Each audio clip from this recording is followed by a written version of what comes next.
Is the Ron Paul coin your idea? No, that's somebody else created that. You know, during the presidential campaign, some would make coins out of silver and gold, but this is a new one, and no, I don't have anything to do with this, so it's fascinating to me. Do you support it, though? Do you support these alternative or cryptocurrencies? Yes, and I think that's why they named it the Ron Paul coin, because I have been for a long time advocating, you know, competing currencies, because I'm not too high on our own currency. And I think alternative is a good method.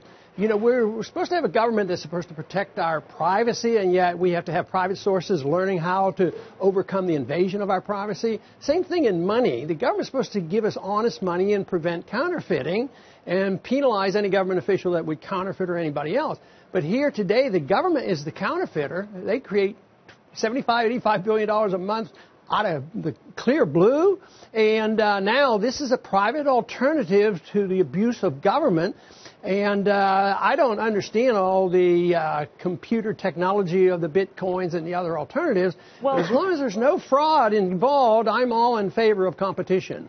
Well, look, I understand if you're not happy with the U.S. dollar, but to say that something like a Bitcoin, which is predicated on a completely different system that itself has no backing by, for example, a taxing authority, is somehow a better way to distribute money or to sort of run an economy, I find a little bit hard to believe.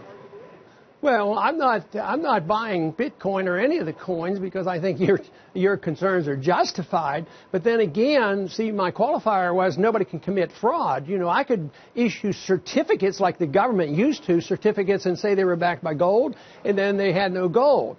So if they're fraudulent and they're worthless and they go up to $1,500 and down to 5 cents, then there's something going on there. But I'm arguing the case for choice and freedom of choice and competition. And this is what we need, because I'm confident that the dollar will not remain the reserve currency of the world. Today it happened to be pretty strong, but well, if it's not, that might be because the U.S. dollar, the position of the U.S. dollar in the world is changing. Our budget deficit is rapidly eroding. Yes, but I just don't think the dollar is going to last. I don't think any fiat currency lasts forever. They all self-destruct. All right. And right now the world is engulfed with fiat currency. They're all paper currencies. That's one of the other reasons why the dollar holds up is, what are you competing against? The euro and the yen? I mean, the competition out there isn't any good. But if you look at what the Fed has done to the dollar, look at what gold did from the time the Fed took over the dollar. It was $20 an ounce. Now it's, you know, $1,200 an ounce. So that's the long-term devaluation and destruction of currency that's going on. It's very, very dangerous.